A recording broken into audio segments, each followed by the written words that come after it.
and open society. And we are, as a people, inherently and historically opposed to secret societies, to secret oaths, and to secret proceedings.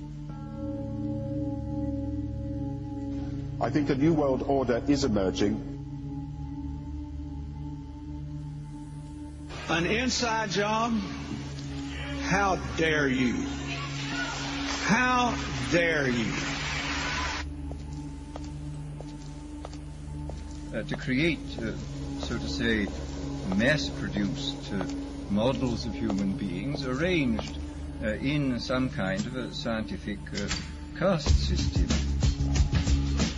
We shall go on to the end.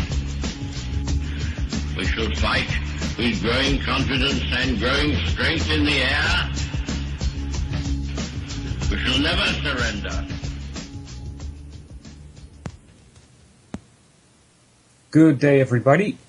It's the 3rd of May 2014. This is UCY.TV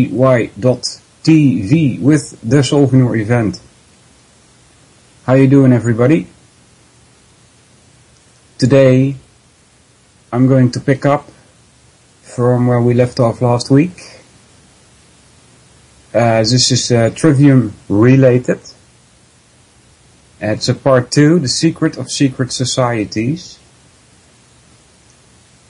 The website UCY.TV has a tab, says shows. If you mouse over them, you will see a list of all the different radio things going on. If you click on any of them, you end up in the chat room. You can ask questions there. I'll try to keep an eye on it.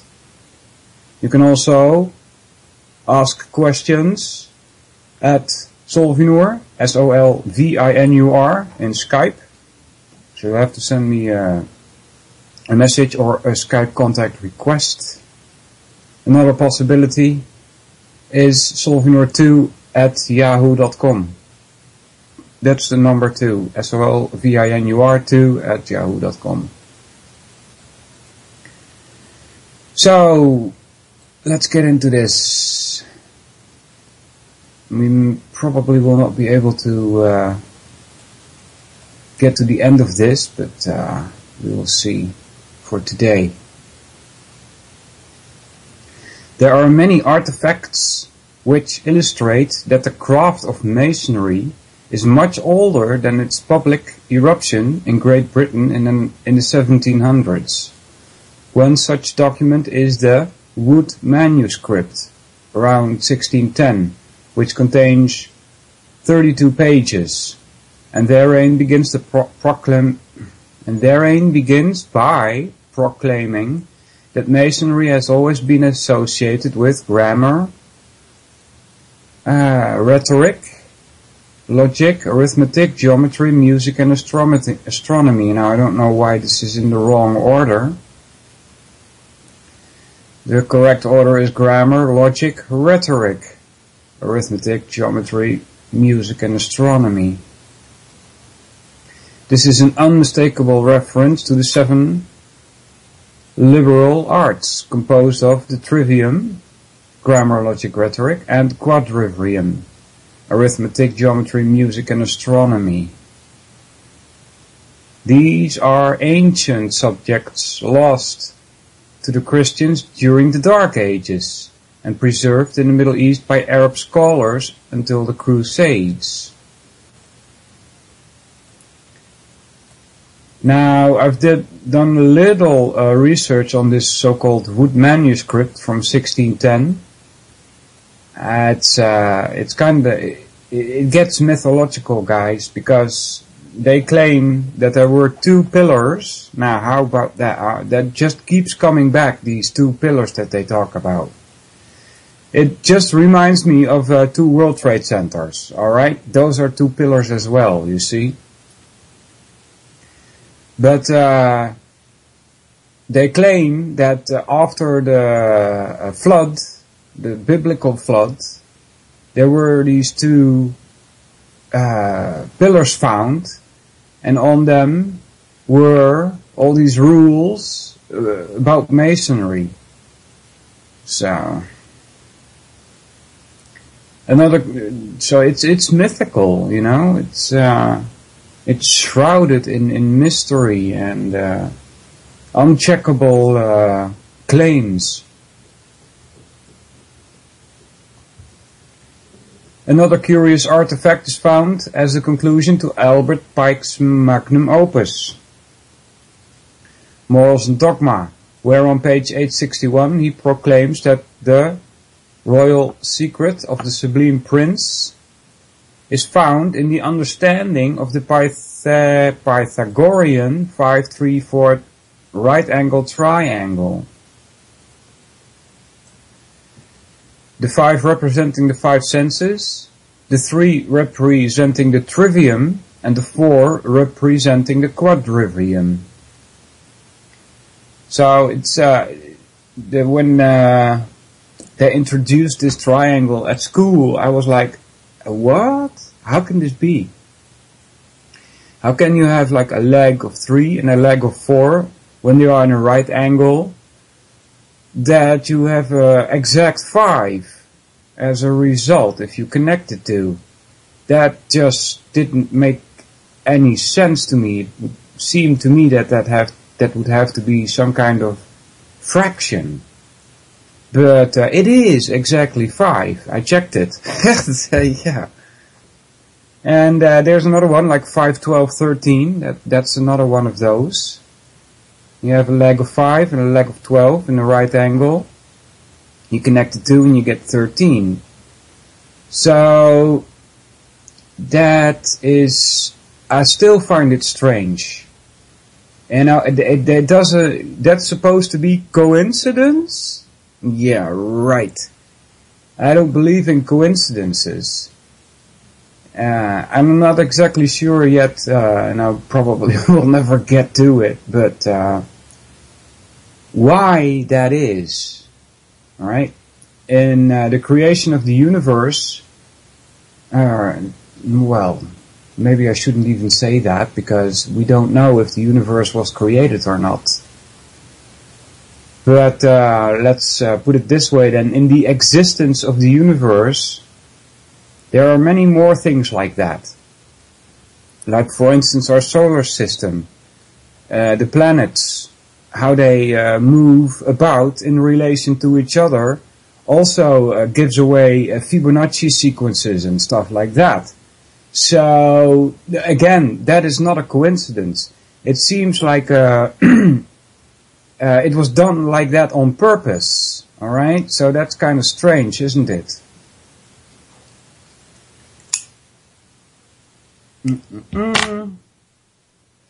Continuing. It is in observing with our 5 senses that we process the input using the trivium. Alright, so it says here, it is in observing with our 5 senses, comma. That is the grammar part. Alright? That's where you get all your data, all your building blocks.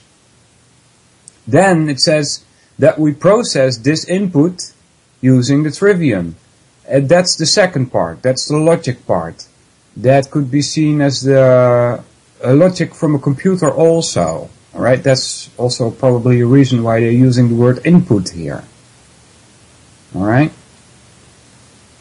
So it is in observing with our 5 senses, comma, that we process this input using the trivium. And quantify our reality using number in its many forms via the quadrivium, as a measure of understanding. Morals and Dogma also brings to mind the Masonic credo, Ordo ab Chaos, or Order out of Chaos. Allegedly, a metaphor illuminating as to the source of Masonic power, and their ability to create chaos. Hour of which they can maintain, that's probably a misspelling here. How am I supposed to read this? This is not a normal sentence. Hour of which they can maintain. By way of which, that should probably be. By way of which they can maintain, control and assert order. Indeed, this is accurate, as learning is the process of establishing order over chaos, or the method of transmuting chaos into order, using the 3 steps of the trivium, which we'll get to in the next section of this lesson. The method of transmuting order out of chaos is only, quote-unquote, evil if it is held by one side and used against the other, as this is the consequence of the occulting of useful tools of learning. By reintroducing these concepts to those who are not in secret societies and thus under no oath of secrecy, we can effectively dissolve the power which the non-elected rulers use to assert their control over the masses, one mind at a time, without violating anyone's free will. What's more, the esoteric message of the symbols and words used by the perfectibilists, better known as the Illuminati, render even more interesting discoveries of learning. Yeah. They might be better known as the Illuminati, but I find that term, I don't use that term myself. One reason for doing that is there was once this website, it was Illuminati spelled backwards.com, and if you went there you were redirected to the CIA. Alright, you got on the webpage of the CIA. So that is a red flag, you see. We were supposed to find that out and say, oh, see, it's the Illuminati, right? So that's what the CIA wants you to think, alright? So keep that in mind.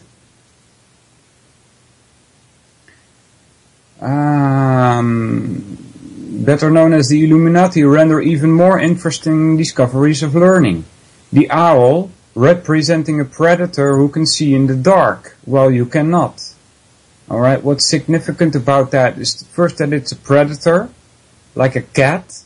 Alright, he can also see in the dark. The thing about seeing in the dark means that they see reality as it is, and therefore they are able to influence it, and you cannot. Alright, you're living in an illusion. That's seeing in the dark. Alright, living in an illusion is the same as seeing in the dark. Well, for you that means you can't see in the dark. Alright, because you live in an illusion. Referring to the fact that those in society can see the occulted information while you cannot. The triangle represents the Trinity, or 3-step process of systematic learning. And to quote per me, that's Latin, which I don't speak. What does it say? Per me saesi vident. Vident is a word that sounds familiar. Veni vidi vici, something like that. Which translates to, through me the blind become sighted. Likewise refers to the process of learning, likewise refers to the process of learning.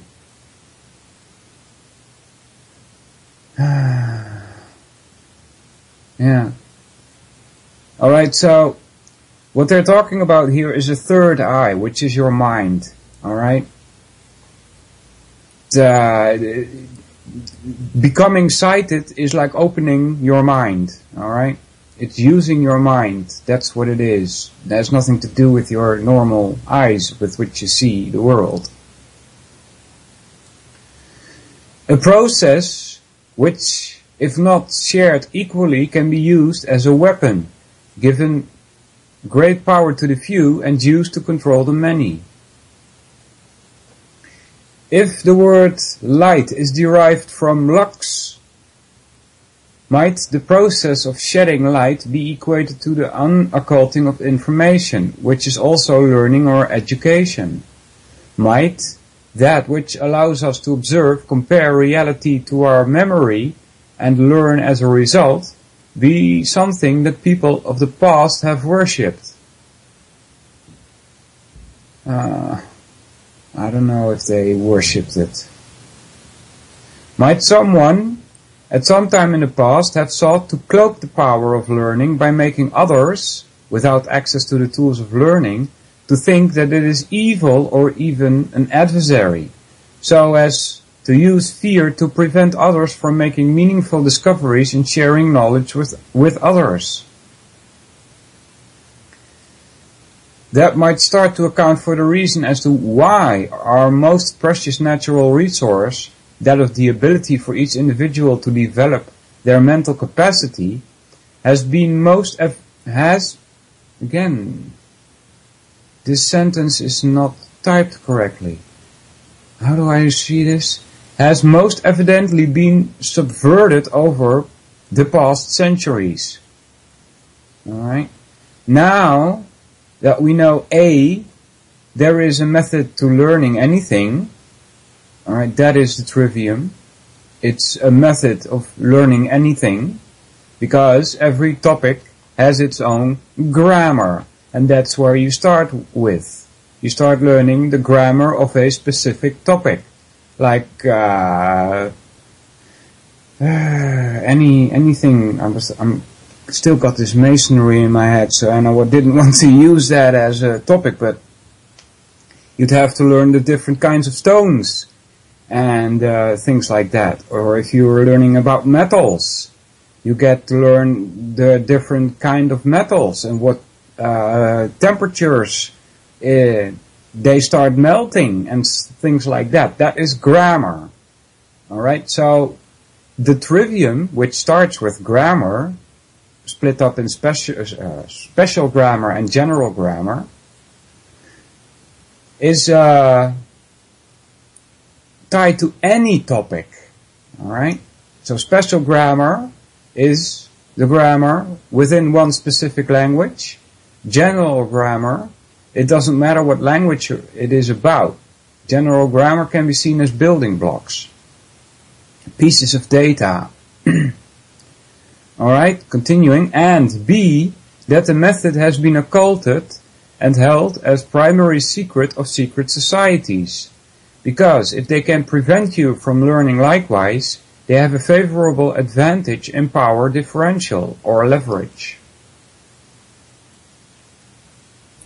Since much of the information we need to understand our history has been occulted, it is through the process of reading books whereby we can liberate our minds and exercise our freedom of speech and communication to better progress our understandings through a common language of interaction with others. This is the process by which we as individuals help each other to free our minds. Now, you can only do that yourself for as far as I can see. You are responsible for freeing your mind, nobody else. Freeing your mind also means not living in illusions, not holding contradictions. Alright, so I've been trying to get a better understanding of that word, by the way, contradictions, myself. In Dutch we say tegenstrijdig. If I translate that literally back to English, you get what do you get? Tegen is against, and strijdig is like when two football teams are having a match, they are fighting each other, right? So you get against fighting as a literal translation, so that doesn't make sense, right? Another word, though, is contrary. Alright, so you got contradiction and contrary. Those are two different things. contrary would probably be translated into Dutch as tegenstelling. Alright, so you get again the word tegen, which means against. But the word stelling is what you have on a chessboard. Right, so you get the white pieces, they represent a certain mode. Alright, they could be in English, for instance, like I play English. If I have white, I open with C4. If I have black, I answer with C5 on any opening of white. And that is the beginning of an English playing field for white. That is also called a stelling. Alright, another translation for stelling is somebody makes a statement. Alright, so that you get like anti-statement for contrary. So, as you can see, even my understanding of those two words, contradiction and contrary, is not clear enough. I found this out because there is this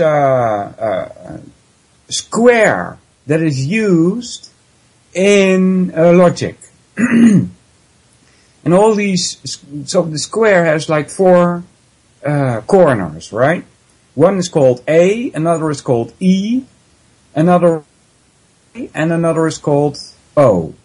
And A, if you draw a line from A to O, and I draw a line from E to I, you cross the triangle. You get a cross in the triangle. So now you know which letters go where.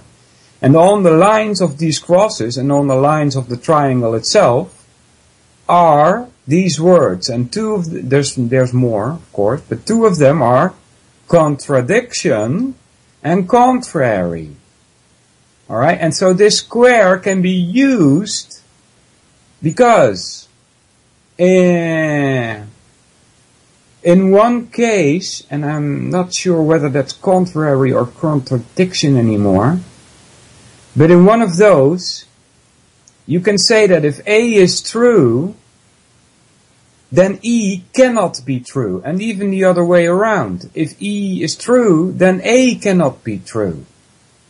And so if somebody makes a statement, and it doesn't matter what kind of statement that is, you need to look at that statement, then quote-unquote translate it into logical terms. Like a logical term for that would be something like all P is S. Alright? All P is S, which by the way doesn't mean that all S is P. It's not like mathematics. Alright, so you get something like all P is S. For instance, all men are immortal? No, mortal? I am mortal. That's such a joke, right? Immortal. I am mortal. Anyway, all men are mortal. Alright, then Socrates is a man. That is another way of saying, that could also be translated into a philosophical, a logical formula, like all S is P, but not that one. Because all S is P is like all men are mortal. You see? And then Socrates is mortal, then you infer, Socrates is a man, and then you infer that Socrates is immortal. And so those are like logical laws, alright? And this triangle, no, not this triangle, this square can be used to figure out where to put somebody's statement and then subject it to the laws of logic and point out any fallacies that are in there.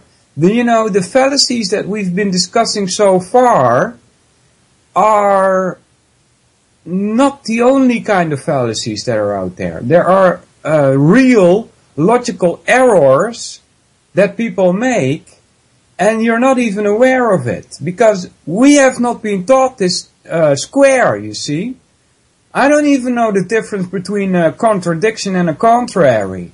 So, even I, who claims to be a philosopher, don't even know it, because I haven't been taught this stuff yet.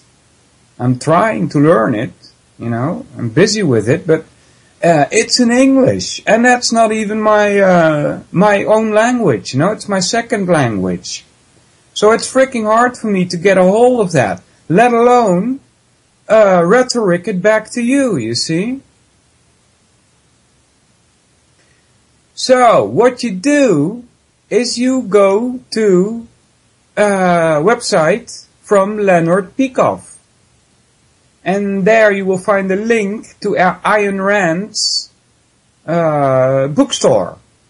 There you order his lecture on logic, which is only $8.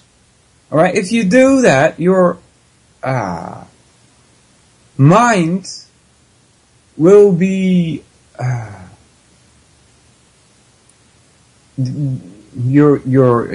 how do I put this?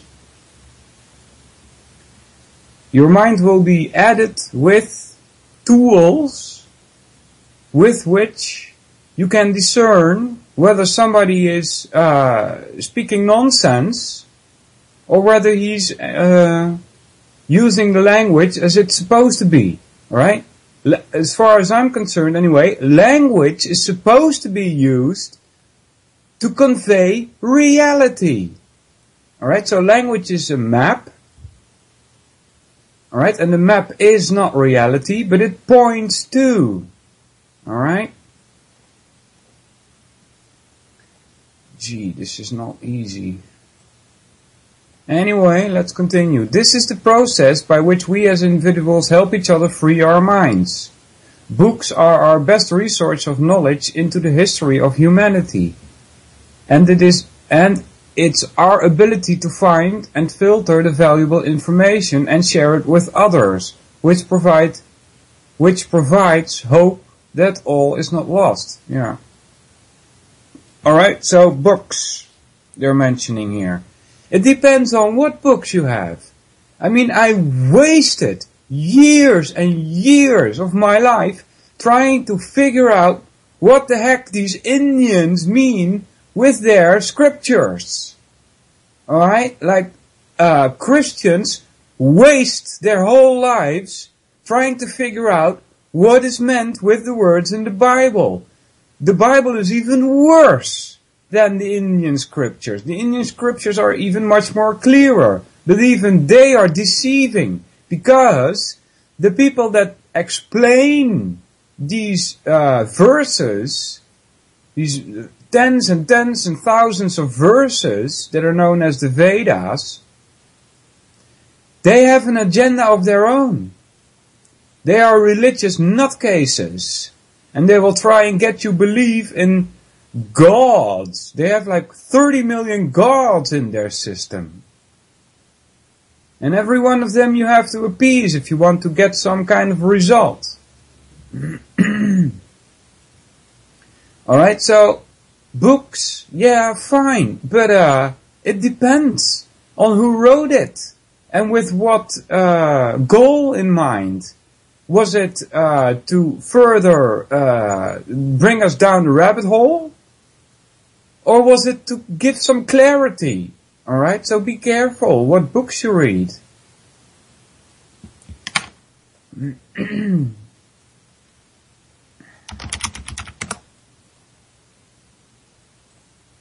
Alright. All learning that begins with an observation, alright, that's your 5 senses, and if our curiosity is healthy and hasn't been poisoned by school, our questioning of that observation leads us to learn our way forward. Yeah. Well, my experience is that questioning an observation leads to more and more questions. It just doesn't stop. By asking substantial questions and finding valid answers. Alright? Is there a relationship between the quality of our judgments or decisions and the quality of our lives? Yeah, I would say so. If you observe that there is a direct relationship between the quality of our judgment and the quality of our lives, then the question becomes, what is the method by which we can improve the quality of our judgment and decisions? As the inferred consequence would be an improvement in the quality of our lives. If someone wanted to raise their standard of living at your expense, in the example of Bernie Madoff, or any other con man, what might they have to do in order to be in power position? Simply to undermine your ability to make quality decisions and accurate judgments. And this is done by occulting information, secrets which are protected by oaths and other forms of coercion. Alright, occulting information means don't speak about it. Alright, keep it hidden. Like Huxley said, truth is fantastic, but even better is not speaking about it. Alright, that tells you where he's coming from, doesn't it? If the status quo is fueled by our poor adjustment and simultaneously the status quo is in direct conflict with human needs of survival, might improving our ability to make quality decisions and accurate judgments not resolve the conflict ongoing? It continues here. What is the biggest threat to the ruling class? Alright, we are. Not we in the sense the few people listening at the moment, but everybody, the normal people, the masses of people, they are the biggest threat to the ruling class. You can tell so because why else would they put so much effort in trying to deceive all those people? Why else is there so much effort being put into getting the people mind controlled so that government can do its job? Continuing, are they genetically superior or have they just been provided with tools to attain a higher level of perspective, thus making them our intellectual superiors through the occulting of information and corruption of public education? Might the method by which one learns how to learn anything for oneself be the biggest secret? Alright, so that's one of the biggest differences between schooling in the past, or I should say education in the past, and schooling today. At school today you get taught what to think. Alright, the way by which that came about, how to think, is completely occulted. It's completely hidden. They don't tell you anything about how your mind works. And since the trivium is a reflection of how your mind works, that is why we are doing this, alright? It will show you how your mind works and how to think instead of what to think. This question will be addressed throughout this lesson, so let's then ask the question which pertains to why we're all here seeking intellectual self-defense. Yeah. It is indeed self-defense. It is the trivium is a weapon, guys. I saw somebody make a post about the trivium and they're complaining like, well, the trivium is used as a weapon. Yeah, no kidding, right? It is a weapon. That's how you're supposed to use it. Not only has it been used as a weapon against us by putting logic before grammar, alright, but also, on the other hand, we can use it as a weapon, as a defensive weapon, as a shield and like a sword or a dagger, which can pierce through the nonsense that is being put in front of you. That's how it's used as a weapon. Okay. What creates an opportunity for a con man to take advantage of his prey? It is through the observation that knowledge exists and the observation that the occulting of the information by one side creates an imbalance of power. This imbalance provides the opportunity for predators to create their own prey, to make slaves out of those who are not privy to the occulted or secret information. Okay, now keep in mind, we said at the beginning of this PDF, they were talking about an owl, right? Which is a predator. So are humans, guys. Don't ever forget that. Humans are predators. We have eyes front, and we can see 3D. That is typical of a predator. Alright? Whether it's the 3-card Monte or shell game on the city street, or it's the Ponzi scheme being used to steal trillions from millions of people, those in the know who seek power through the occulting of information use this gap in knowledge to act as their fulcrum. That's a word I've never seen before. Fulcrum. The more secrets, the greater their leverage. How do you know you're being fooled? Did you notice that sometimes honest people are providing information which is dishonest? Not as a function of their attempt to deceive you, but rather because they have not validated that which they are attempting to pass on to you as knowledge. Alright? This is why there is the fallacy of appeal to authority, which means if somebody says something, you just accept it without checking it for yourself. You should always check your information. How can we attain higher degrees of certainty? By learning how to discern fact from fiction. We could start by defining what is meant by knowledge. It can be said that we live in a symbolic world, and all knowledge is a function of how communities of knowers construe and manipulate symbols. Alright, knowledge is grammar, guys. Those are your building blocks. Trivium is grammar, logic, rhetoric, which can also be put as knowledge, understanding, and wisdom. I think it's important to note that knowledge plays an important role in communication, as does logic, the combination of which equates to rhetoric. Alright?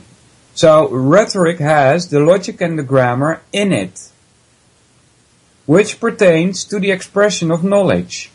Not only does it pertain to the expression of knowledge, it's also using the understanding that you have gained.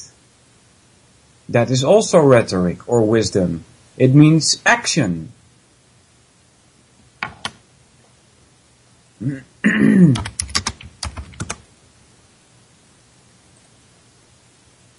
Alright. Let's see. Where were we?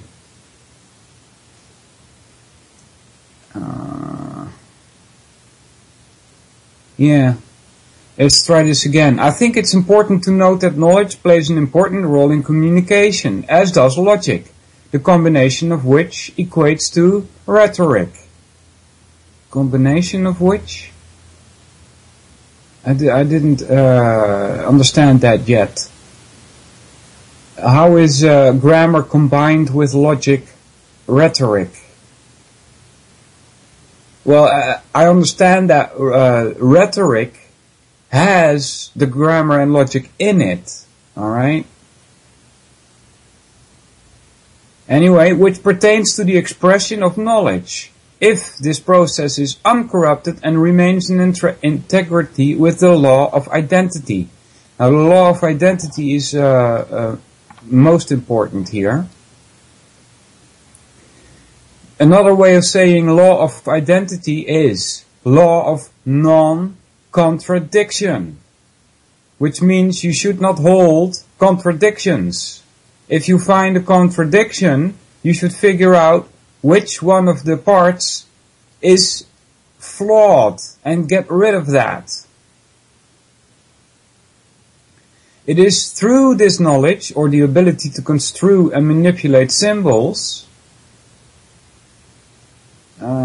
is that what he sees here as knowledge? An ability to construe and manipulate symbols? Alright, symbols point at something. See, knowledge and understanding, for me, they kind of float into each other, like two circles connected, overlapping, you know. So that's how I understand it anyway. Grammar and logic kind of overlap. And the symbols, that's the language. Alright, the words that we use are symbols. And so that is the map. Alright, it's not the knowledge itself. It only points to the knowledge.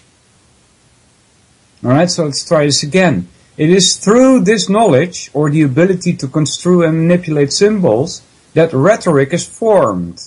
And this is the process by which polymaths govern. Polymaths are people who know a lot about a lot of things. And in that realization, one might then recognize the concepts which embody those who govern. All knowledge starts with observation through the five senses.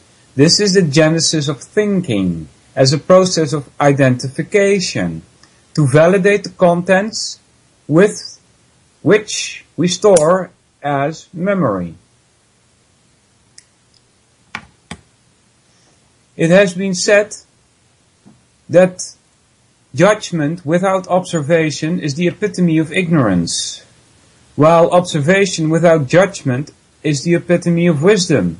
But why is observation without judgment so important? It is because, in order to reach a point of decision or judgment, one has to think as a method to get there. And observation is not the end result of judgment. Rather, it is the starting point for thinking to occur.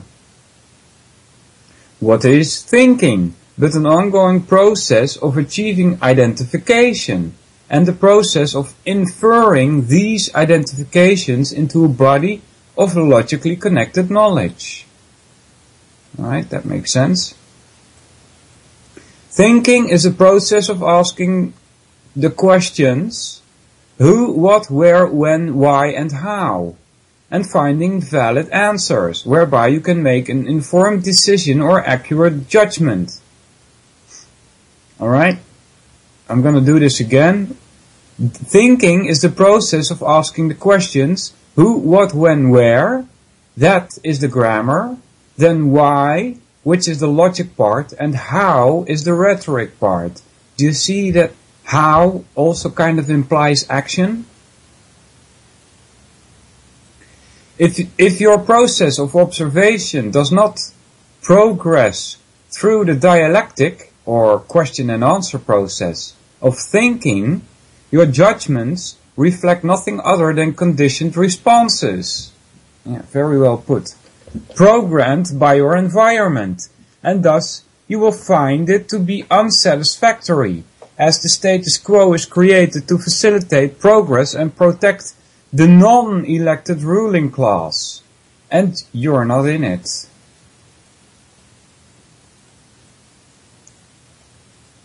So non-elected ruling class, that as far as history goes, it has always been like that. They gave you democracy and let you vote every now and then, just so that you would not rise up. That's why that is. No other reason. It's just a facade. Continuing, why are we all here tonight? It is because we have all observed contradictions in our perspectives of reality, and therein these contradictions have sparked our curiosity and initiated us on a process of thinking, whereby we seek to learn how to remove our misunderstandings about the world and communicate this newfound understanding to others. The root cause of what makes us aware that something is wrong is that we are comparing and contrasting that which we observe now to that which we have experienced in the past. We can all remember a time when we were availed greater degrees of liberty, and in comparing and contrasting the past to the present, we sense a decline in our way of life. This comparison, or contrast, is the basis of the duality of our shared physical reality. Without contrast, there would be no way to discern one thing from another, which is the essence of unity or non-duality. Here, in the physical world, we're all familiar with how corporations identify themselves, with logos. In the ancient Greek, logos, often translated as word or number, originally meant ratio. The Pythagoreans developed a theory of ratio and proportion as applied to numbers. Early translators rendered this into Latin as ratio, meaning reason, as in rational. Medieval writers used the word proportion, to indicate ratio and proportionality for the equality of ratios. It is innate to the human species that we have the ability to form and use ratios, and thus to be rational. This is the key to what makes us human, our ability to recognize and use letters, thus building words, creating sentences, writing paragraphs, and sharing information beyond our lifetime. Just as one might build an entire city of bricks, there is an entire reality built from letters, words, and language. No, I disagree. That's just ridiculous. Words do not make reality. They only point in a direction. And we're aware that all too often in history, words have been used to create invisible prisons and to enslave minds. That's what's going on today. That's why I always say, language is a prison. Alright, again, I've done this once before, and now he's going on about some Holocaust survivor. So I'm going to skip that, because I think you should not use such politically loaded examples. Okay, so I'm going to skip this. Alright, I really hate that. Let's see. What is the process and purpose of thinking? Thinking is the process of identification. It starts when we question our observation and initiates a process by which we learn to answer our own questions. Blah, blah. Thinking is the process of identification, he says. Yeah. There's more, though, I think. What is identity? It is the result of the process of elimination resulting in non-contradictory label. Alright, that's correct. That's the law of identity. That's the same as a law of non-contradiction. And now he goes on explaining a little bit. If I describe a vehicle with wheels, you might say car. If I add that it's pulled by a horse, you might say buggy. It is in observing similarities and differences that we define a concept. And once defined, we label it. This process of iterating the genera and differentia, or similarities and contrast, allows one to see a concept in focus. Alright, so that's an important topic, genera and differentia. I'm going to refer you to a YouTube with Gene O'Denning. Type in YouTube Solvinur, S-O-L-V-I-N-U-R, Gene O'Denning, G-E-N-E-O-D-E-N-I-N-G, and then you should get a YouTube where I interview him, and he explains about genera and differentia. Class. Genera is a certain class, and then differentia is how you distinguish one from another in the specific class. Alright? Once a concept is defined or labeled, it can then be further identified by asking who, what, when, where, why, and how. We all know these questions as the 5 W's plus how. Questions which should be answered in any quality piece of journalism. Yeah, right. Try and find that in the newspaper today. It's a bunch of junk. But in reality, there's only one question, as I mentioned, asked in 6 different ways. Yeah, it's always what? It says here, who translates as what is the identity of the person involved? What translates as what is the identity of the subject, concept, or topic involved? Where translates as what is the identity of the location or place? When? What is the identity of time? Why? What is the identity of the cause? How? What is the identity of the means or process? It is in the question, what is the identity of, that thinking takes place, as it is the process of grasping identification, and this is logic. Logic is the art of non-contradictory identification. They took that right from Ayn Rand. Alright, something wrong with the volume here.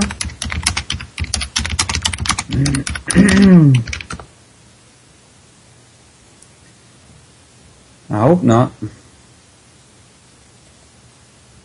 Let's continue. This is the essence of human communication, in being that we've all been deprived of it.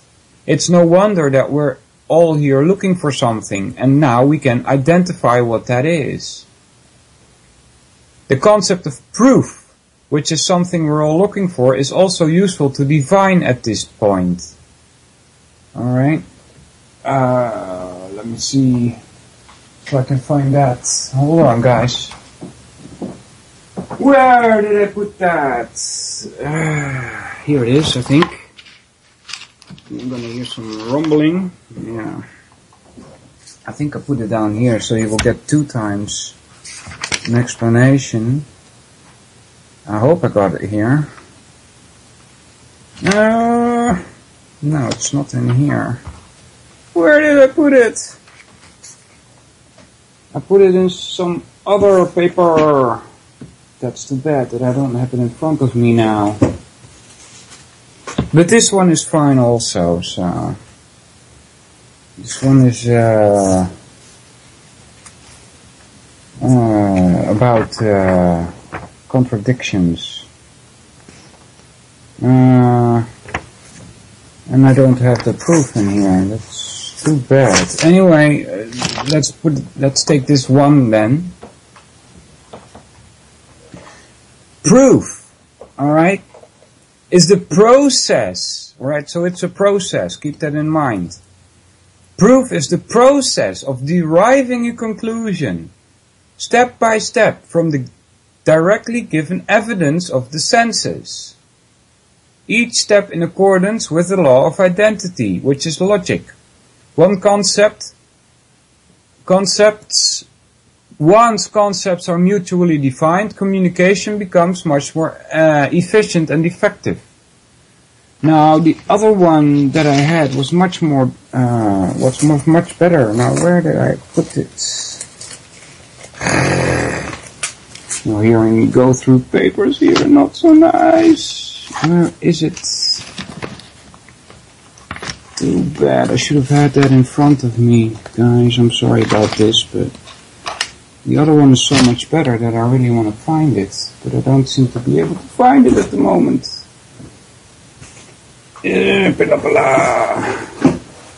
See, it's not here either. No. Ah, here it is, I think. Let's see. Yes, here. Proof is the process of deriving a conclusion from antecedently known truths by reference to and on the basis of the laws of logic. And with that I have to say that make sure your premises are true. Those are antecedently known truths.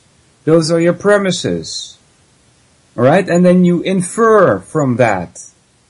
See? Proof is the process of deriving a conclusion from antecedently known truths by reference to and on the basis of the laws of logic. Laws of logic means non-contradictory. Alright. Logic is the art of non-contradictory identification, meaning that one thing cannot be another thing at the same time in respect. In essence, any agreed upon definition acts as common ground for successful communication. And there are rules for definition as well, by the way. If you are attempting to communicate with someone and cannot agree on common definitions, communication cannot take place.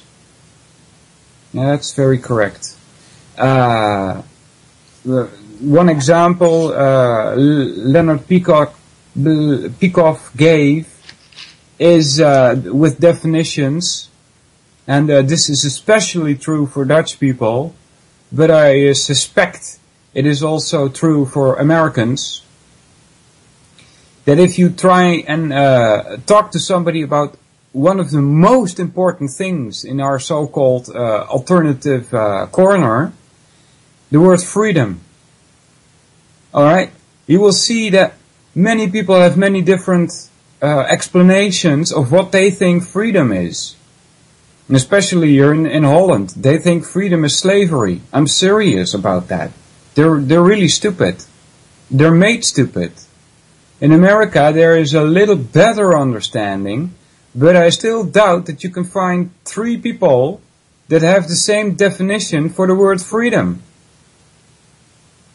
Alright, that's because we've picked up those words as we grew up without asking for specific definitions. And we started using those words without having specific definitions. That's why it's such a mess when people are trying to communicate with each other.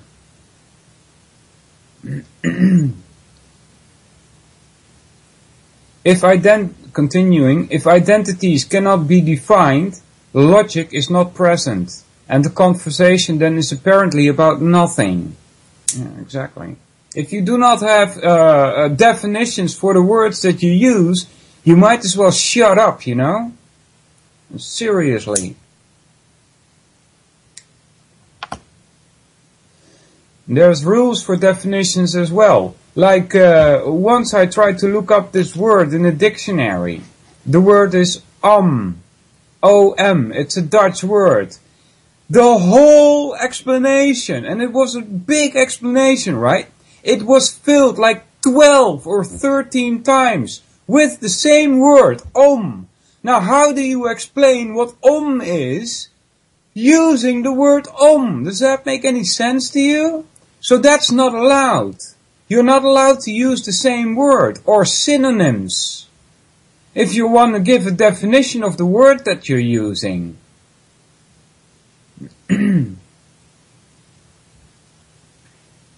If there is a failure to communicate, it is likely that there is a contradiction in identification, whereby reaffirming mutual agreement on definitions or identification will most likely remedy the situation. Yeah, that's true in most cases. You know, this, and in the Netherlands, this goes so far, it's really idiotic. Here in the Netherlands, there are people that think that if you have an opinion, then that is fact. Alright? And people are allowed to have their own opinions. You know, without checking if what they think has any tie to reality at all. It's totally subjective. It's really ridiculous.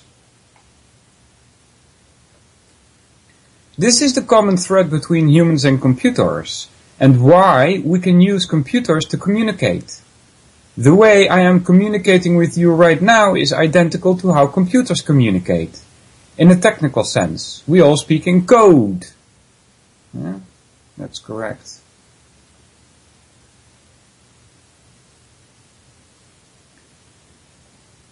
And if you have the decoder, in this case English, you can understand what I'm saying, even if you have to look up a few words.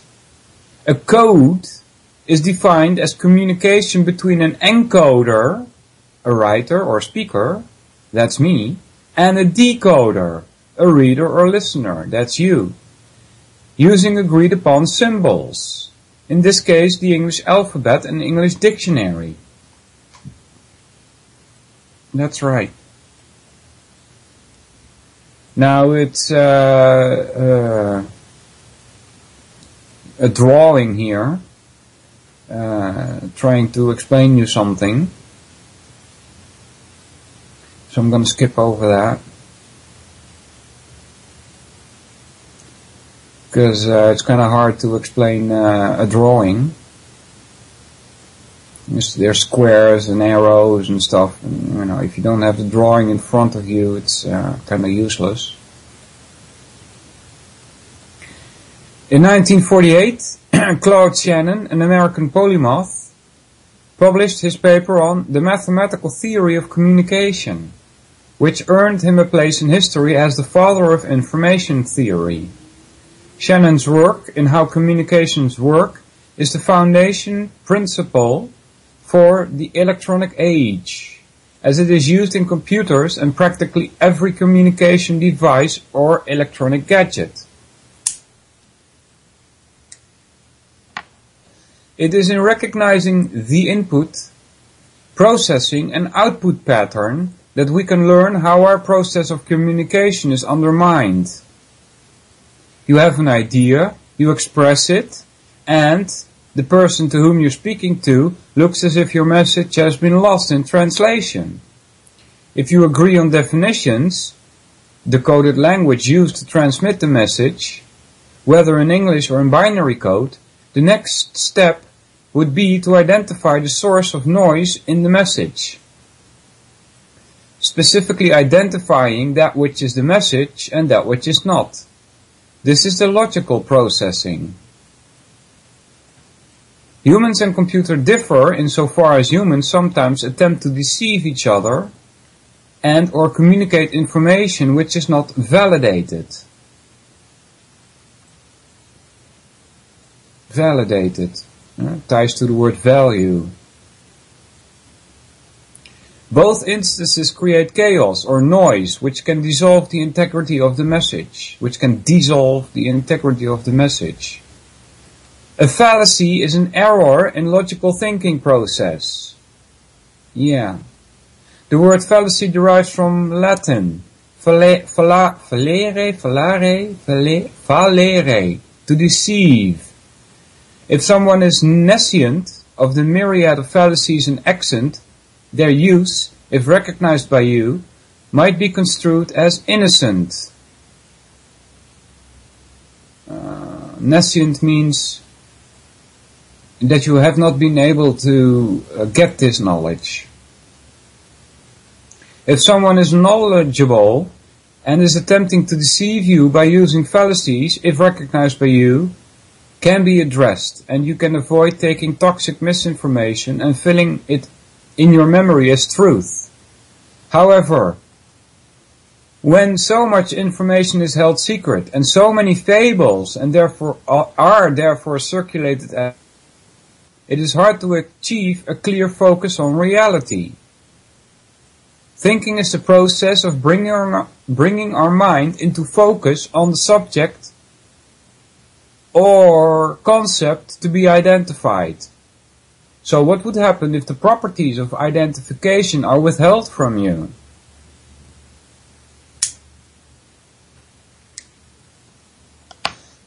You become, as it says here, the external enemy, alright? The profane public, the exoteric masses who are left behind in the dark.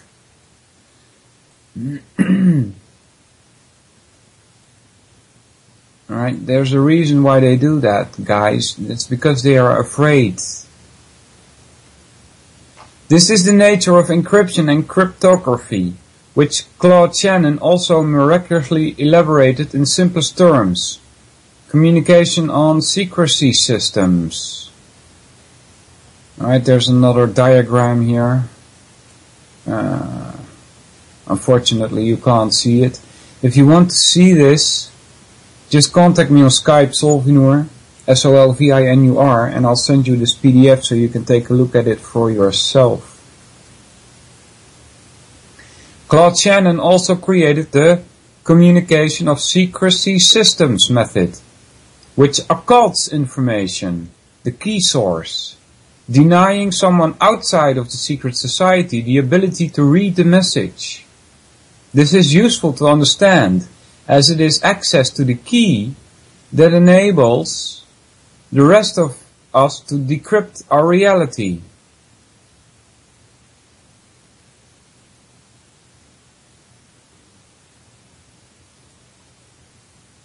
Yes, the occulting of information is the encryption of our reality. Yeah, I suppose so. And this will enable you to see some of the understandings related in films like The Matrix. Yeah, that is strange, right? I sense a contradiction here. That's why I asked also last week, remember, when I said, I'm still wondering, why did the BBC put out these fabulous documentaries called Century of the Self and The Trap? If you haven't seen those, go look at them. Century of the Self and The Trap. Okay, why did the BBC put that out? That is still a question I have. Same thing here with a film like The Matrix. You know, if you hear some people claim like, well, they control everything. Alright? If that is true, how come they let out these movies like The Matrix? Is it because they are so arrogant that they think, oh, they'll not get it anyway? Alright? And why is in this movie, The Matrix, why is the ship called Nebuchadnezzar? Why is the city called Zion? Right? So those, it's hard for me to understand those, those facts, so to speak. Alright, so it kind of tends me to think that they do not control everything. I don't know. Did I think like that in the past, that they controlled everything? Let me see. Yeah, kinda. I still think like that still, actually, that they control everything. You know, why do I think that? Because it's been going on for so long. Yeah, Century of the Self then, and The Trap. Trap, like when you step in and you hurt your foot, The Trap. Century of the Self, or Century of Self, I think it was Century of the Self, and The Trap. Those two. And there's a third one, because it's a trilogy, but I don't remember the name of the third one. Yeah, see, Century of the Self. Very, very good documentary. Not only does he, the narrator, does he explain what's going on, but he also gives you so much background information, it's unbelievable. He gives you so much information that you could be busy for half a year just checking all the names that he's giving you. Right? Huxley comes in there as well. You know? I think he even mentions Julian Huxley and his affiliations with the United Nations.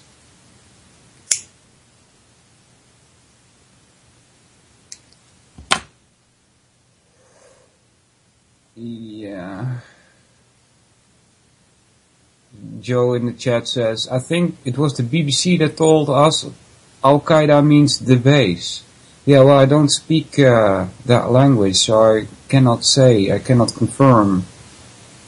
According to a friend of mine, it means toilet also. So, you know.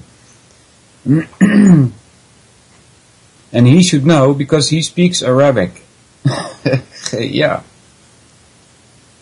Alright. So, but there are more movies out there, like The Matrix, that tend to be a kind of mirror of the trap that we are all in. That is a TV series. I don't think that's the one, because it's not a TV series. Let me find it for you in Google. BBC documentary The Trap, and it's probably on YouTube. I think this is the one. Blah blah blah. Hold on, guys. Yeah, but this is from a website I am not sure I should link. So okay, let me do a new search. Put it in YouTube. BBC The Trap. Let's see what we get. The Money Trap. No, it's not the Money Trap. Here, here.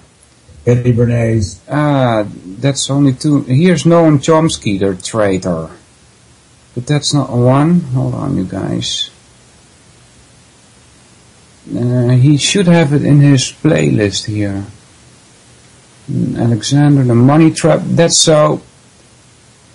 Masters of Money, is that the third one by the BBC? The Trap? No, it's only 7 minutes. The Money Trap? Where is it, guys?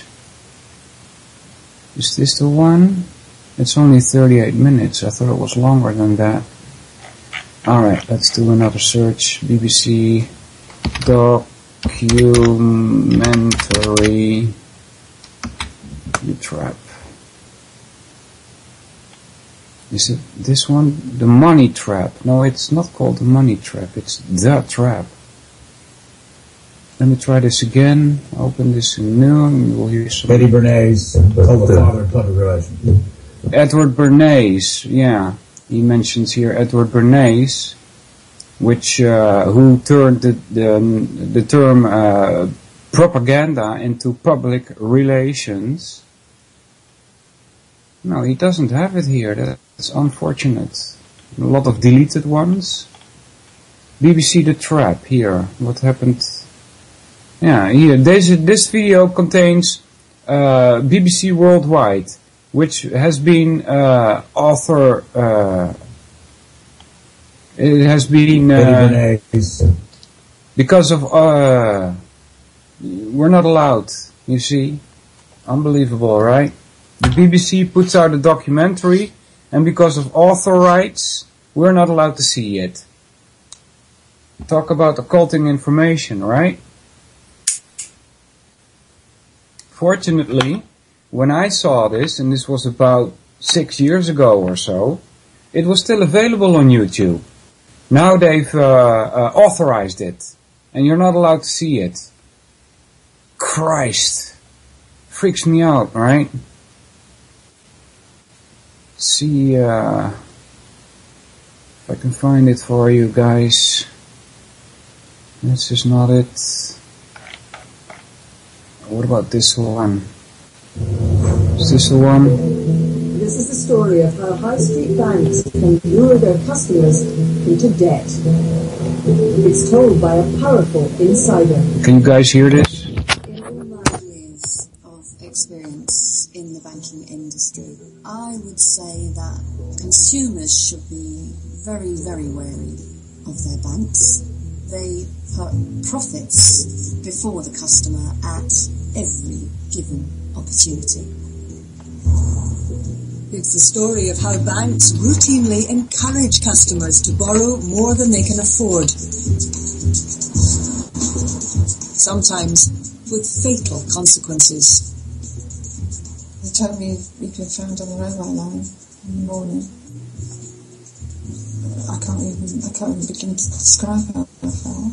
You know, I have my children to deal with, and I have to tell this family, and it's like the world just stopped. As long as the terminals are not running. The bank with the biggest slice of our credit card business doesn't want to talk about debt suicide.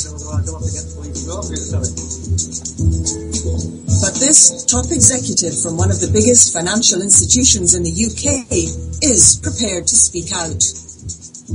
I am a senior executive working in the banking and credit card industry, and I have decided to blow the whistle on this industry.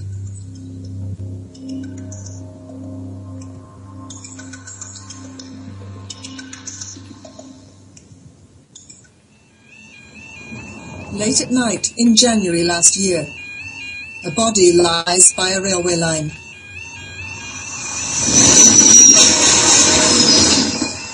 The only clue to the death is a bag nearby. Inside, dozens of credit card statements detailing a mountain of debt. Mark MacDonald, who was 43, had thrown himself under a train, leaving a widow and 2 children. That's about enough of that. I think this is not the one, unfortunately, because it's the wrong narrator. So, yeah. So unfortunately, the trap is kind of hard to find. Maybe it's possible to get it via torrent, and you should hear a man speaking, not a woman. It's narrated by a man whose name I forgot. Alright. So, you know, there is a lot of information out there. There is enough information out there.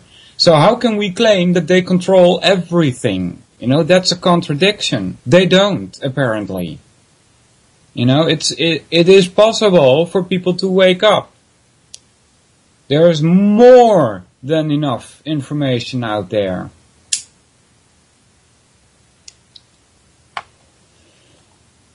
Alright, let's continue this PDF here. If the world has been pulled over our eyes, then education is the process of getting back to reality. In ancient Hindu, Ram is a word for God. Yeah, that's the short version. The actual name is Rama, R-A-M-E, R-A-M-A. Today, in the 21st century, it refers to memory. Might these concepts be connected? As far as I know, it's just a coincidence. RAM stands for read access memory or something like that. And you also have ROM, read-only memory. I don't know, something like that. It's just an abbreviation. So I would tag this to coincidence. It has nothing to do with the ancient Hindu god Rama. I mean, there are probably words in our language also which have tied to Indian language, which are more easy to find the connection, like the word Paradesh, for instance, which means paradise. Right? Paradesh is Sanskrit. It's ancient word. Random access memory. Thank you, Jules. So it has nothing to do with Rama, the ancient Hindu god. It's, ROM is read only. See? So, yeah. Alright. There are links between ancient Hindu language and English. There's more than only Paradesh, but RAM is not one of them, as far as I can see anyway. This diagram, continuing here, this diagram illustrates the similarities and differences between you and your computer. It is titled, Your Computer and You, and I thought that it might help you get more out of this lesson. Alright, so the trivium can also be put into computer terms. Grammar is input, logic is processing, rhetoric is output. This cycle, repeated consistently, makes it a useful tool. Your computer, in simplest terms, is a code or operating system which runs on a chip made of sand and stored as memory as rust on disk. Silicium oxide, right? Which is like rust, and might cost a few $1,000s. You might connect your computer to the internet, an input. Then you might have a firewall, virus scan or spam filter in place before you let your processor get to work, and eventually store it to memory, whereby it can be recalled, and output to a printer, disk, or sent back, or through the internet as communication. If all pieces work synergistically, the computer is useful and generates satisfaction and serenity, and if not, it causes frustration and confusion. Alright, so when you relate this to a computer, I'm scrolling down here because it's more about diagrams again. But if your computer uses a firewall, that could be seen as logic. Alright? It is more likely that likely that we all have a brain, and like we just learned from Claude Shannon, there are 3 basic steps to making it useful. Alright, I'm suspecting that this Claude Shannon has been taught the trivium. Alright, why else would she put it out like this, right? It's exactly the same. 1 input, 2 processing, and 3 output. This cycle, when likewise repeated consistently, makes our mind a useful tool. Your mind, in simplest terms, is the operating system of the brain, which is the most complex organism in known physical universe and is priceless. Your body literally can't leave home without it. You might have access to all your 5 senses to observe and interact with the environment. This is the input. You then might have a firewall, an awareness of the observation that predators do exist. You might have a virus scan, which is an awareness of the fact that information lacking integrity can disrupt your ability to think and act. You might also have a spam filter, which is an awareness that some predators use false identities in an attempt to deceive you. Through the use of logical processing, that's asking the 5 W's and how, these contradictions can be identified, thus allowing you to avoid the confidence scheme, as it only works if you're intellectually self-defenseless. At this point, you might store this validated information in memory, whereby it can be recalled and output by thinking, talking, or doing. If all pieces work synergistically, the mind is useful and generates satisfaction and serenity. If not, it causes frustration and confusion. Alright. I'm gonna skip this, guys. This is more about computers. Alright, I'm assuming you understand the connection here between computers and how our mind works.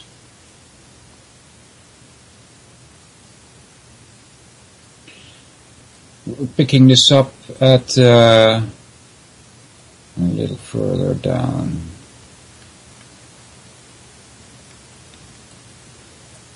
Let's see.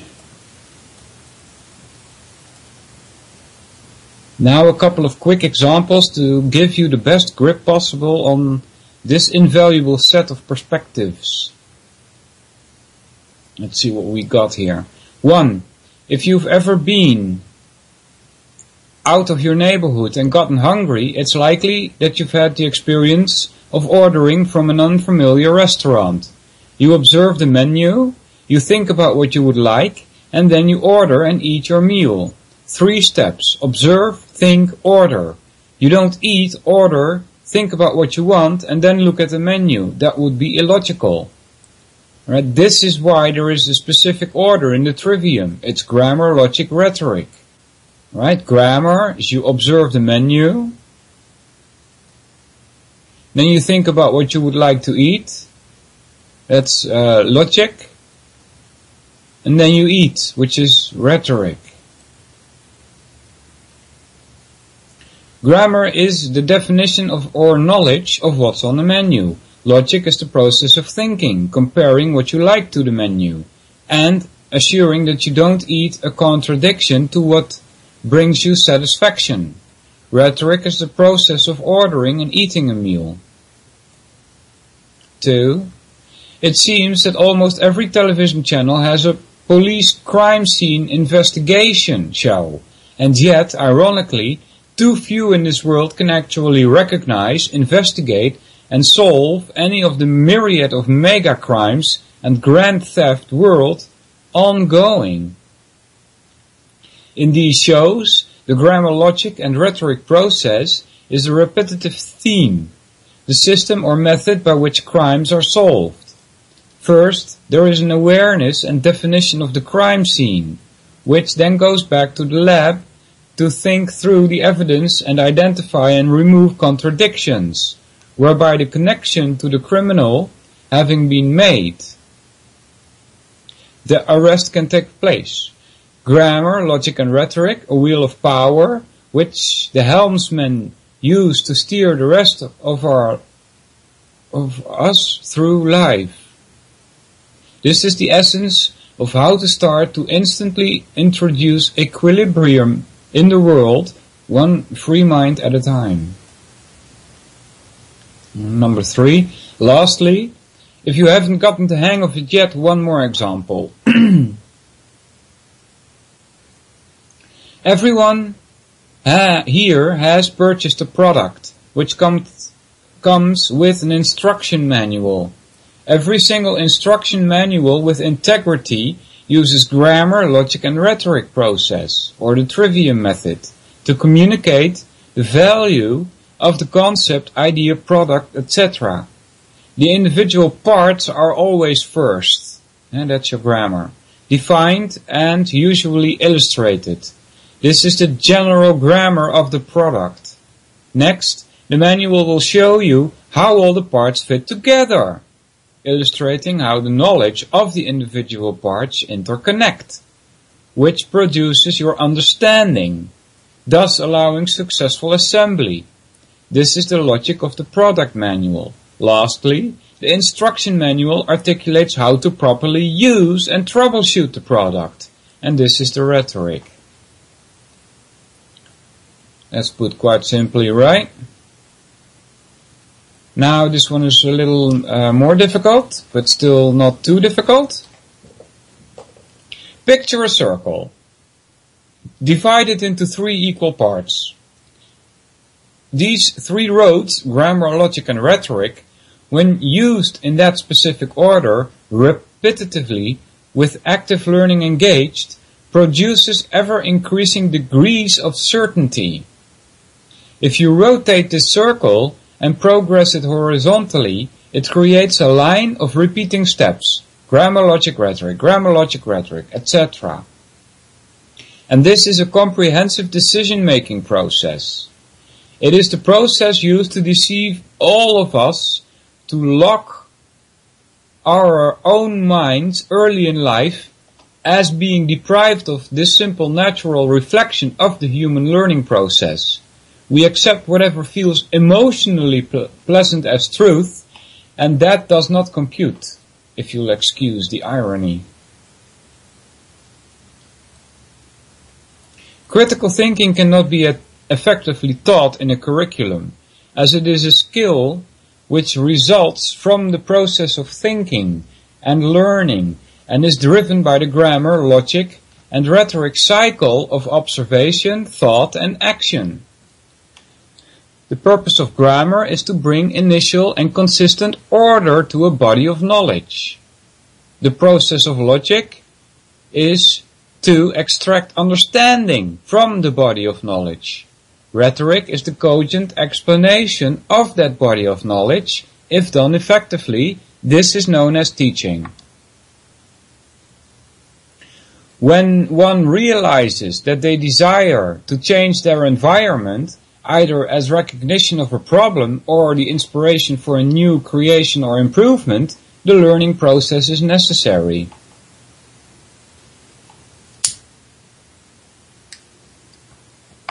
This is why the use of our 5 senses, processed by the trivium and integrated into our comprehension via the quadrivium, is embodied in the famous 5-3-4 triangle of Pythagoras. One of the requirements to enter Plato's academy was knowledge of geometry, which refers to Pythagoras, and the fact that if you don't know how to learn anything for yourself, by asking substantial questions and obtaining valid answers. Alright? Something I learned yesterday. Sigmund Freud. You think he came up with his ideas by his own? No. He copied them from Plato. You know? And since Plato is a subjectivist, a mystic, anything that is put out by Freud can be thrown straight to the garbage. He just copied this from Plato, so it's useless.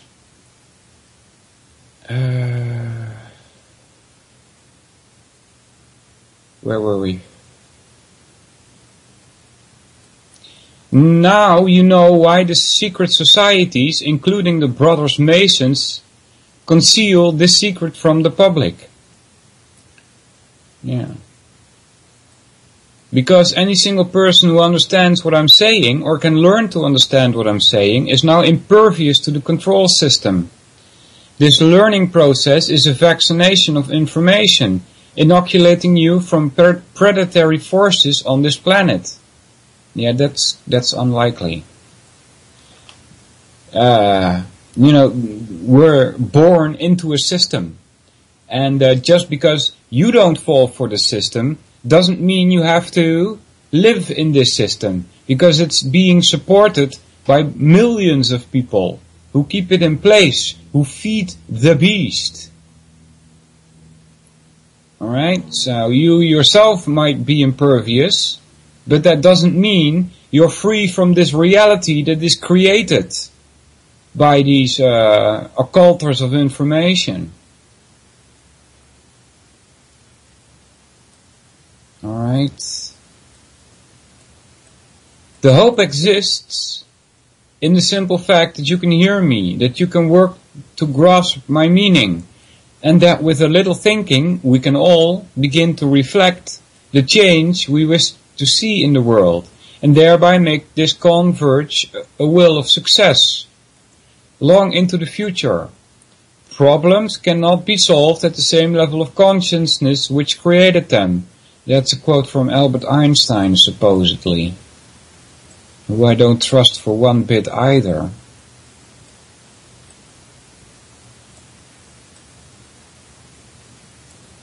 Yeah. So he's kind of hopeful, you know, that we can change the world. I am not, to be honest with you. This is, if at all, it's going to take many generations. Alright? The people that are quote-unquote awake, they need to have children. And these children need to be taught what the real scam is that is going on. And if enough generations, and more than 10, more than 50, more than 100 probably, because we are so few in numbers, guys, it's really ridiculous. Alright, so I don't see any hope of changing the world in that sense. Alright, next. Where learning exists, therein is proof of God. Oh, yay, what now? What the heck? And if we define God as learning, that statement would then be true. Really? What's he going on about here?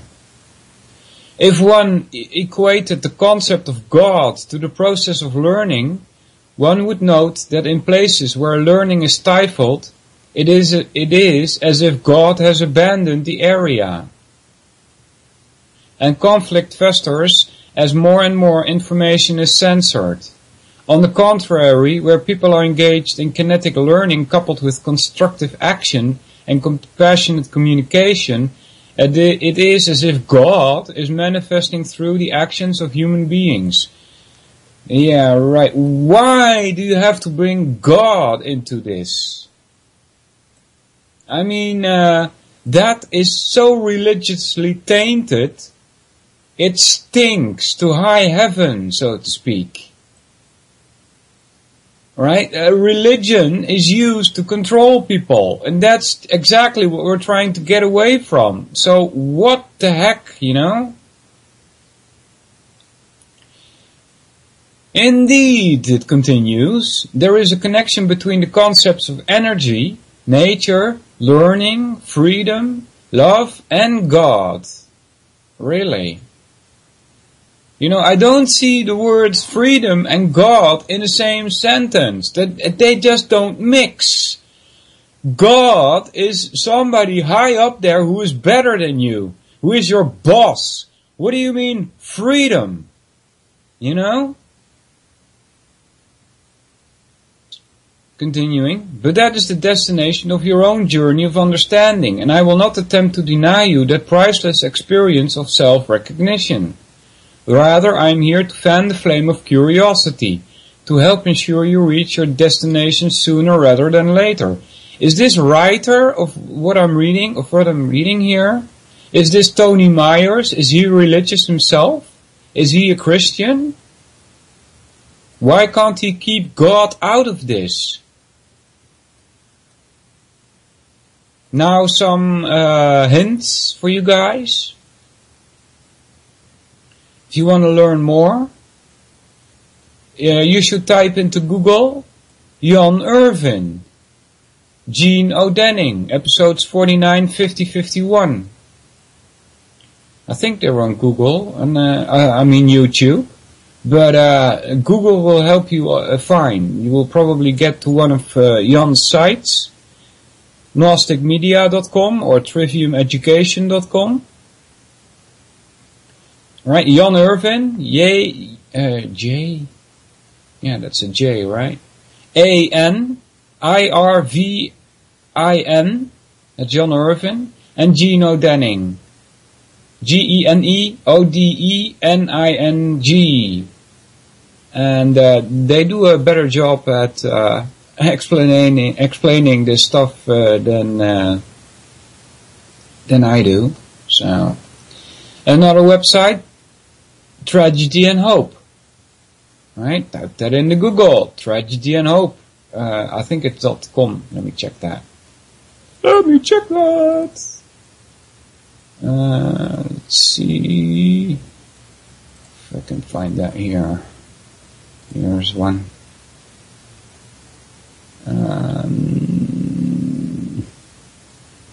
Tragedy and Hope.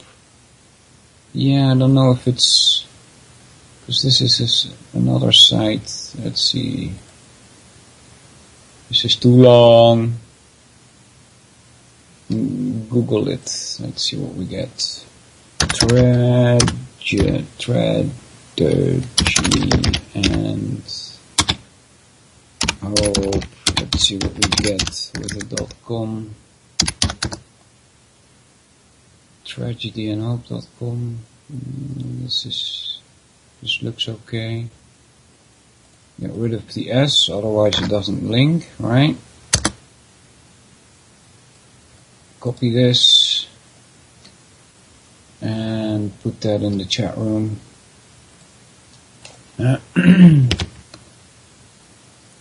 That's another one.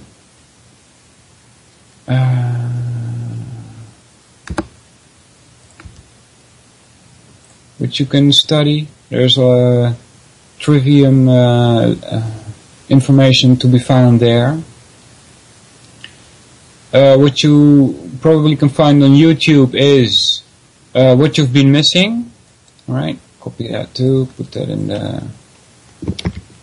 the chat as well.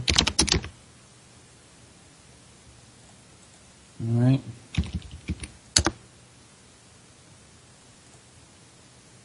Okay.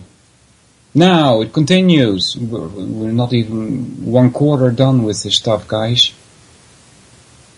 So we'll pick this up next week as well.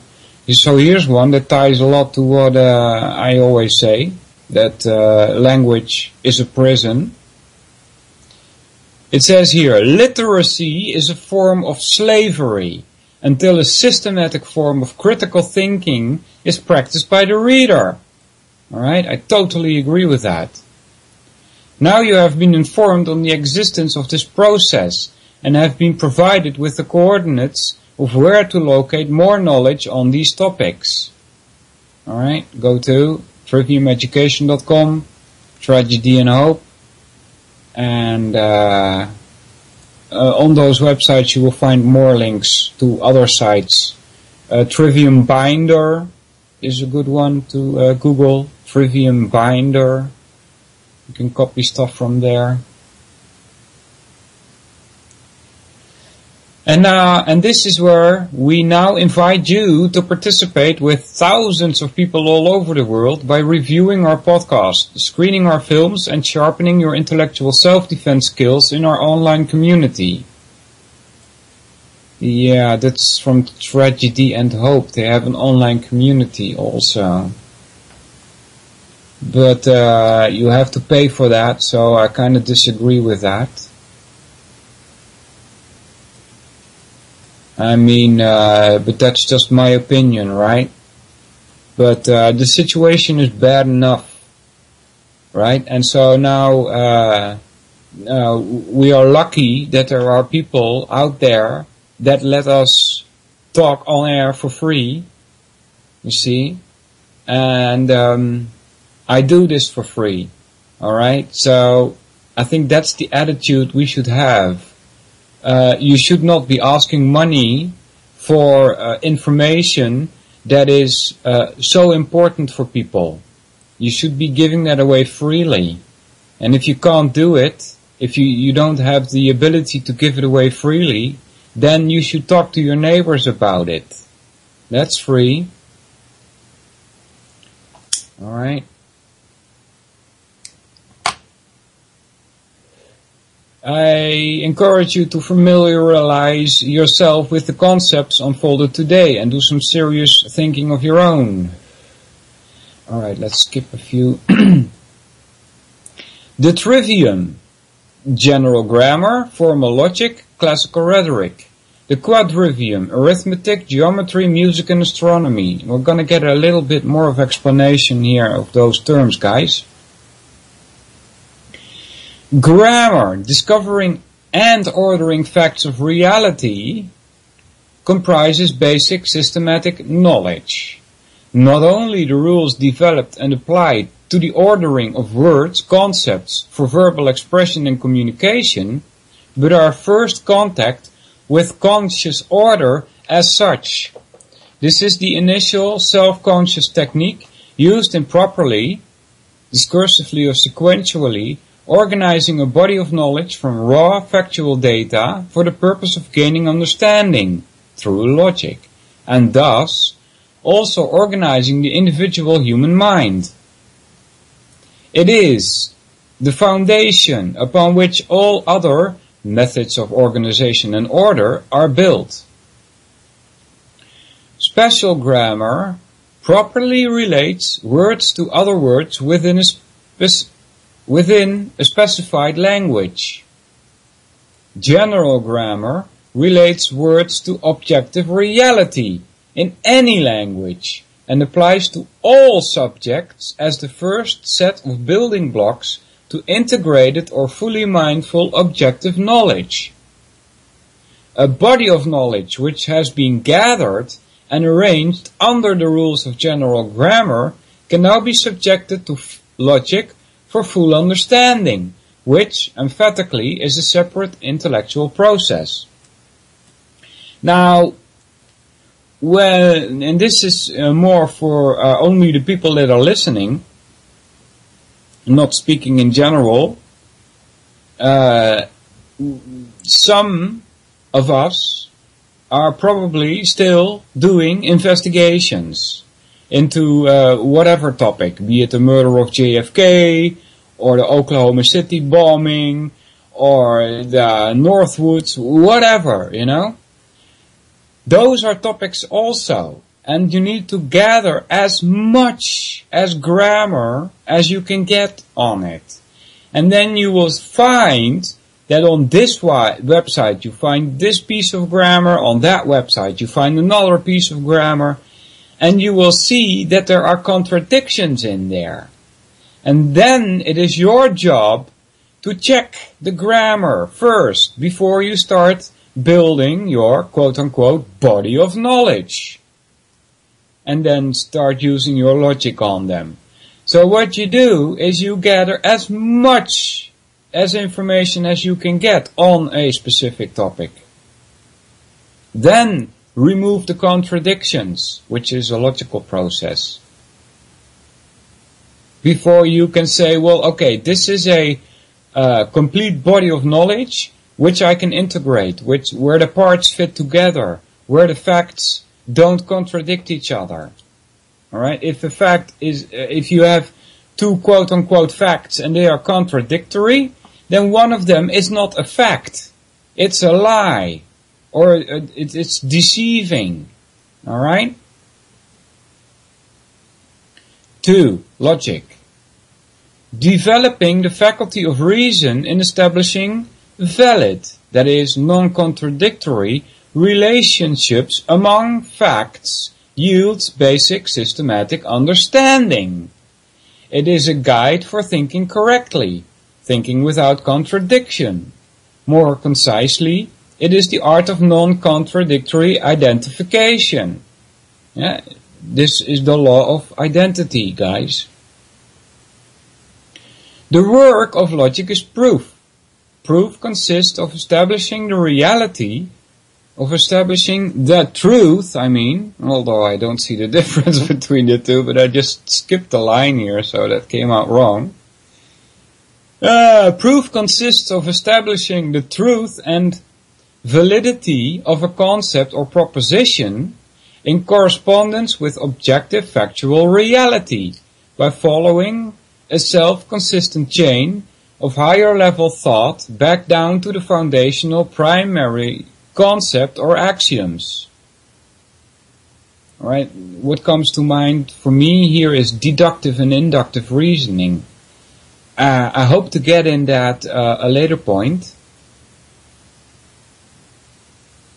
because that's also important. It is a means of keeping us in touch and grounded to objective reality in our search for valid knowledge and understanding. Logic brings the rhythm of the subjective thoughts of the mind and the subsequent actions of the body into harmony with the rhythm of the objective universe. Why is he using the word subjective here?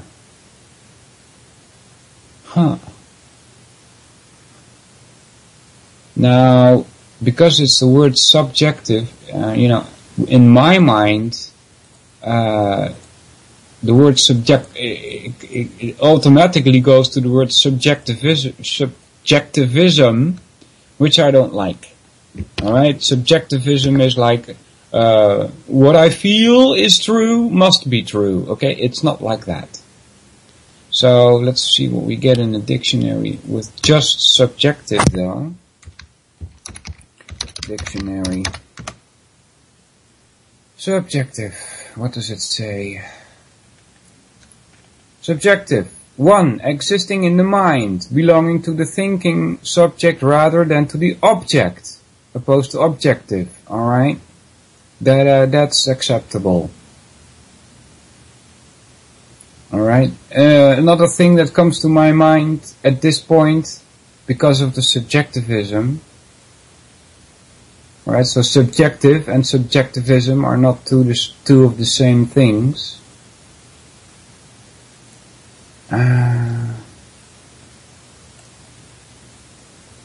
It kind of ties to the law of identity, and now I can't remember exactly what I was going to say, so it slipped my mind, unfortunately. Darn it. Yeah, maybe it'll come back. Alright, let's try this from the PDF. This is the intended tone of the entire letter, to amicably synchronize individual mental processes and their attendant actions with the processes of our surrounding natural factual existence over the period of a lifetime. Alright, so that's just saying like, relating your experience to the world. 3. Rhetoric, applying knowledge and understanding expressively, comprises wisdom. Alright, note the word applying. It's action, you see. Rhetoric, applying knowledge and understanding expressively comprises wisdom. Or, in other words, it is systematically usable knowledge and understanding to explore and find the proper choice of methods, to cogently express the conclusions of grammar and logic on a subject in writing and or oral argumentation. The enunciation of those conclusions is called a statement of rationale. The set of instructions deduced from the rationale for the purpose of application of those conclusions in the real world is called a statement of protocols. Alright. Let's see. I'm going to click here a little bit, guys. I'm sorry. There we are.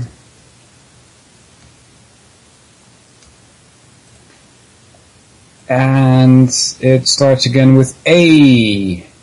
This is again another way of saying the trivium, ABC. A, discovering and arranging knowledge, a body of knowledge under general grammar. B, fully understanding that knowledge under formal logic. And C, wisely expressing and using that knowledge and understanding under classical rhetoric, are the three distinctly different but interrelated disciplines which yield, when applied as an integrated unit, truth.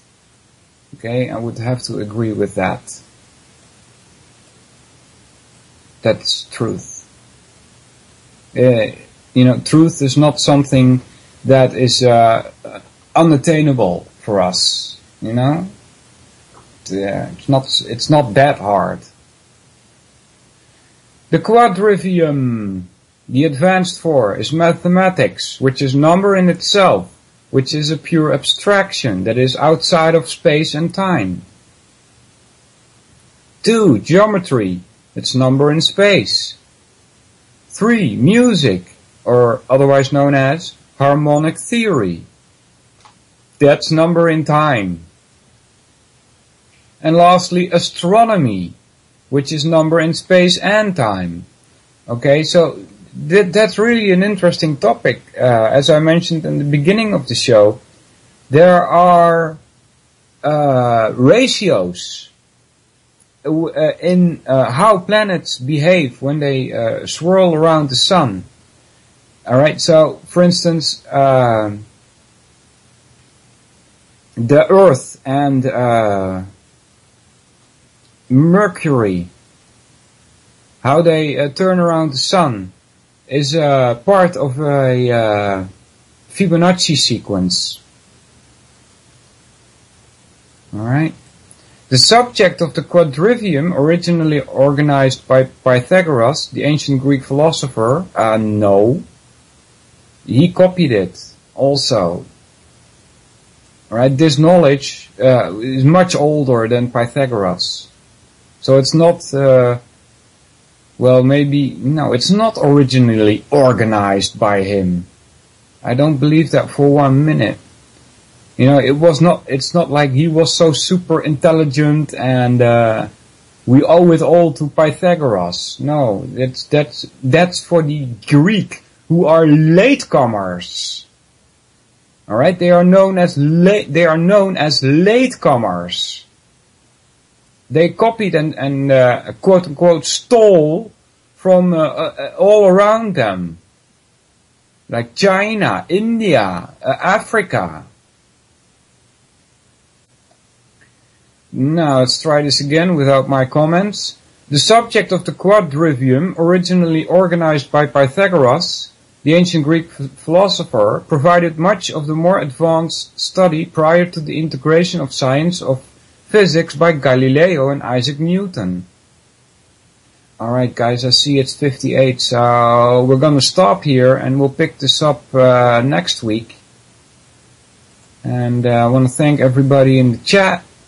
Let's see who's there. Ben, Joy, Dan, Joe, Jewel, Zori, Sean, and to Anons. Thanks for chatting, you guys. Thanks for showing up. And at least I have the feeling I'm not talking to a wall yet. But we do need more listeners, guys. So go and spread the news about UCY.tv. Yeah. Let it be known. And so on. So thanks a lot. I'll be back next week. And we'll continue this at that point. Take care, people.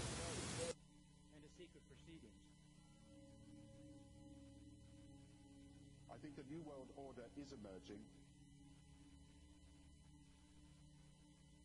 An inside job? How dare you? How dare you? To create, so to say, mass-produced models of human beings arranged in some kind of a scientific cast